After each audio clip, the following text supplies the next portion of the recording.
বাংলাদেশে আরেকটি ভয়াবহ ম্যাচাকার ধেয়ে আসছে। এই প্রসঙ্গটা নিয়ে কথা বলবো। বেশ তো সময় গড়ালো। সপ্তম মাস চলছে আওয়ামী লীগ সরকার পতনের। এই সপ্তম মাসে 7 মাসে এসেও দেশের কোনো জায়গায় স্থিতিশীলতা আসেনি, না আইন শৃঙ্খলায়, না সামাজিক নিরাপত্তায়, না দুর্নীতিতে, না দ্রব্যমূল্য নিয়ন্ত্রণে, এমনকি রাজনৈতিক পরিবেশে স্থিতিশীলতা আসেনি। প্রতিনিয়ত হানাহানি মারামারি চলছে। এই যে খুলনায় কুয়েটে যে ছাত্রদল এবং সমন্বয়ক ছাত্র শিবির যৌথভাবে ছাত্রদলের সাথে যে মারামারি হলো, হানাহানি হলো, এটি আরেকবার প্রমাণ করে যে বাংলাদেশ সহসা ঠান্ডা হচ্ছে না। বাংলাদেশে আরেকটি ভয়ঙ্কর ম্যাচাকার আসছে এবং সেই ম্যাচাকারটির পরে যদি শান্ত হয়, আমরা দেখতে পাচ্ছি ম্যাচাকার সামনের দিনগুলোতে আরো ভয়াবহভাবে আসবে। কারণ বাংলাদেশে এই মুহূর্তে আওয়ামী লীগের সঙ্গে তো এক প্রকার ম্যাচাকার চলছে। আওয়ামী লীগ বিরোধী এই মুহূর্তে দেশ 2 ভাগে বিভক্ত, একটি আওয়ামী লীগ আর একটি আওয়ামী লীগ বিরোধী শক্তি। আওয়ামী লীগকে কিভাবে আওয়ামী লীগ বিরোধী শক্তিরা নাস্তানাবুদ করে ছাড়ছে। আওয়ামী লীগ মানে সে যেন এমন একটা ব্যাপার যে আমার মনে পড়ে যায় ইতিহাস থেকে পাঠ নিয়ে 1971 সালের রাজাকারদের যেভাবে ধরে এনে ধরা হতো, তাদের অপরাধের জন্য, অন্যায়ের জন্য অপরাধীদের ধরা হতো।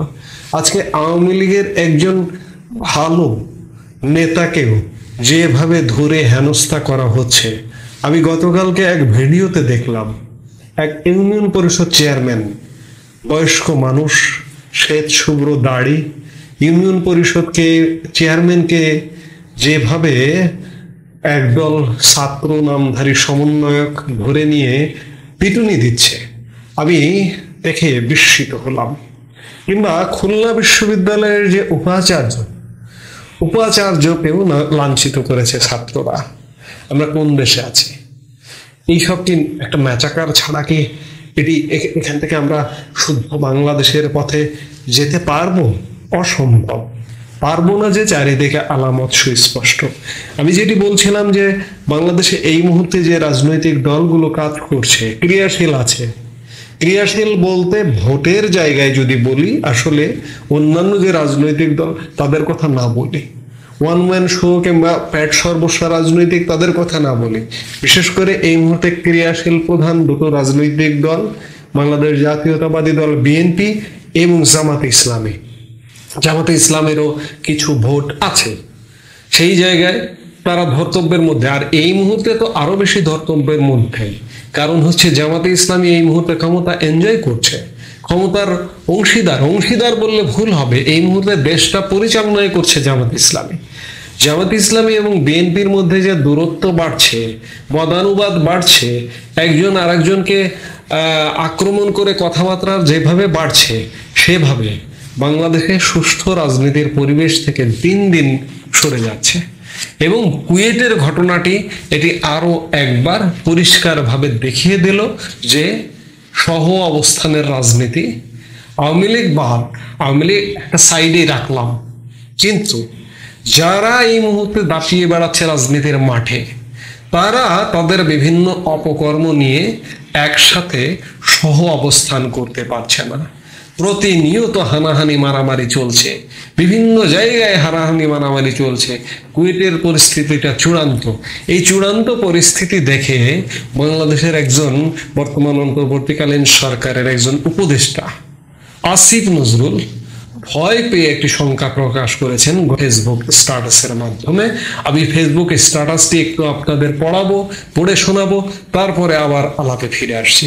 আসিফ নজরুল লিখেছেন যে আওয়ামী লীগ আমলে লীগের সাথে অন্য যে কোনো দল পক্ষের মারামারি লাগলে সেখানে পুলিশ প্রশাসন নির্লজ্জভাবে লীগের পক্ষে থাকতো, ফলে খুব দ্রুতই অপর পক্ষ রণে ভঙ্গ দিত। কিন্তু বর্তমানে পুলিশ প্রশাসন বিভক্ত। তিনি বলেছেন পুলিশ হাইফেন প্রশাসন বিভক্ত। এটি কিন্তু সত্য, দিনের আলোর মতো সত্য। আওয়ামী লীগ এবং এনটি আওয়ামী লীগ এই দুই ভাগে বিভক্ত পুলিশ এবং প্রশাসন। কোনো রাজনৈতিক দলের একক দ্বৈরাত্য নেই আপাতত। ডেডিকেটেড মারমুখী কর্মী সংখ্যা কাছাকাছি পরিমাণের। সব মিলিয়ে ছাত্রদল ছাত্র শিবির যদি এই মুহূর্তে মুখোমুখি হয়, নিশ্চিতভাবে বলা যায় কোনো পক্ষই সহজে পেছাবে না। উভয়েই নিজের অস্তিত্বের লড়াই জ্ঞান করে মারামারি করবে। হয়তো ছাত্র রাজনীতির ইতিহাসে স্মরণকালের সর্বোচ্চ হতাহত ও লাশ দেখতে হবে এবার। অত্যন্ত ফ্রাস্ট্রেটিং লাগে এসব দেখে। ভয় জিনিসটা কখনো আমি ফিল করিনি কোনো ব্যাপারে। জেদের কারণে নাকি আমার মাথায় সমস্যা জানি না, যে কোনো হুমকিকে চ্যালেঞ্জ হিসেবে নিয়েছি সব সময়। কিন্তু নিজের ভাইদের যখন দেখি একে অন্যের রক্তের নেশায় মাতে, তখন সত্যিকারের ভয় লাগে, আতঙ্ক লাগে, সবচেয়ে বেশি হতাশা লাগে। এখানে যে পক্ষই ক্ষতিগ্রস্ত হোক, সে তো আমার ভাই। 6 মাস আগেও একসাথে টিয়ার গ্যাস, রাবার বুলেট খেয়েছি। এখন এসে তাদের মধ্যে হওয়া গ্যাঞ্জাম কোনোভাবেই বিন্দুমাত্র সুখকর কিছু হতেই পারে না। ছাত্রদল ও ছাত্র শিবির যেভাবে নিজ নিজ অফিসিয়াল প্যাডে একে অন্যের নাম উল্লেখ করে দায় আরোপ ও হুমকি ধমকি দিচ্ছে, এটা খুব খারাপ ভবিষ্যতে ইঙ্গিত করছে সামনে। আমার মনে হয় এদের প্যারেন্ট সংগঠনের সিনিয়রদের হস্তক্ষেপে ঝামেলা মিটিয়ে ফেলা অতি জরুরি এবং একান্ত অপরিহার্য। আল্লাহ সবাইকে হেফাজত করুক, সঠিক জ্ঞান বুঝ দিক, আমিন। আসিফ নজরুলের ফেসবুক স্ট্যাটাস। তিনি বলছেন যে তাদের প্যারেন্ট অর্গানাইজেশনকে দিয়ে এই সমস্যা সমাধান করতে, কিন্তু তাদের প্যারেন্ট অর্গানাইজেশনের মধ্যেই তো ঠকাঠকি লেগে গেছে। এটি কি আসলে সহ অবস্থান হবে? অসম্ভব। আসিফ নজরুল বলছেন যে আমি কোনো বিষয়ে ভয় পাই না, কিন্তু তিনি ভয় পেতে শুরু করেছেন। তারা 5 আগস্ট সময়কালে বা ওই সময় পরবর্তী সময়ে 8 আগস্ট যখন দায়িত্ব নিয়েছিলেন, তখন তাদের ভাবনা যেটি ছিল সেই ভাবনা থেকে কিন্তু সবকিছু হাতছাড়া হয়ে গেছে ইতিমধ্যে। সেই জায়গা থেকে তারা ভয়ে আতঙ্কিত। একবার চিন্তা করুন যে 5 আগস্ট পূর্ববর্তী সময়ের বাংলাদেশ আর আজকের বাংলাদেশ। 5 আগস্ট পূর্ববর্তী সময়ের বাংলাদেশ কিন্তু সবকিছু কন্ট্রোলে ছিল, তখন একটি রাজনৈতিক দলের অধীনে ছিল, সবকিছু কন্ট্রোলে ছিল। আন্দোলন চলছিল জুলাই থেকে আগস্ট, যে আন্দোলন বা ষড়যন্ত্র যেটিই বলি না কেন, সেটিও কন্ট্রোলে ছিল। দেশে এত ম্যাচাকার ঘটেনি। আজকে যেটি ঘটছে, আজকে কোথাও না কোথাও একটা অঘটন ঘটছে। সেই জায়গা থেকে, সেখানকার থেকে এখনকার পরিস্থিতি ভয়ানক। এই ভয়ানক পরিস্থিতি থেকে উত্তরণের উপায় কি?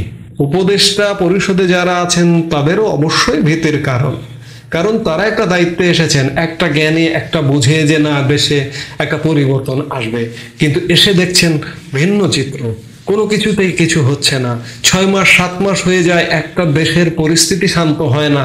তাহলে সমস্যা তো আছেই, এবং এই সমস্যা কি জিয়ে থাকবে? অবশ্যই জিয়ে থাকবে না।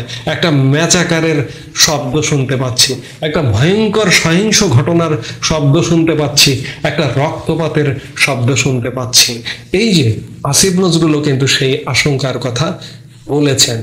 একবার চিন্তা করুন, আওয়ামী লীগ সরকার ক্ষমতায় ছিল, প্রবল প্রতাপশালী আওয়ামী লীগ সরকার, দীর্ঘ 15.5 বছরের আওয়ামী লীগ সরকার, প্রশাসন থেকে শুরু করে সবকিছু আওয়ামী লীগ সরকারের কন্ট্রোলে, বিশাল বাহিনী, আওয়ামী লীগ দলীয় বাহিনী। সেই সরকার 5 আগস্টের একটা ঠুনকো ষড়যন্ত্রে পতন ঘটে গেল। 3 আগস্ট আন্দোলনের এক দফা ডাক দিল যে সরকার পতনের আন্দোলন, 5 আগস্ট পতন ঘটে গেল। অথচ আজকের সরকারটিকে আপনি চিন্তা করুন, যার কোনো ঢাল নেই, তলোয়ার নেই, নেধেরাম সর্দার। উপদেষ্টা পরিষদের একজন উপদেষ্টা পরিষদে আসবার আগে একজন আরেকজনের কখনো মুখও দেখেননি। সেই তাদের সরকার, তাদের পেছনে কোনো বাহিনী নেই। তাদের সরকার কিভাবে লাস্টিং করে? নির্বাচনের কথা আমরা শুনছি, নির্বাচন ডিসেম্বর ইত্যাদি বিভিন্ন কথা। ডিসেম্বরে নির্বাচন সেটি তো দূর কি বাদ, তার আগে একটি ম্যাচাকার হবে এবং ভয়ঙ্কর ধরনের ম্যাচাকার, ভয়ঙ্কর ধরনের সহিংসতা, ভয়ঙ্কর ধরনের একটা রক্তপাতের শব্দ আমি খানিক আগে যেটি বললাম পাচ্ছি।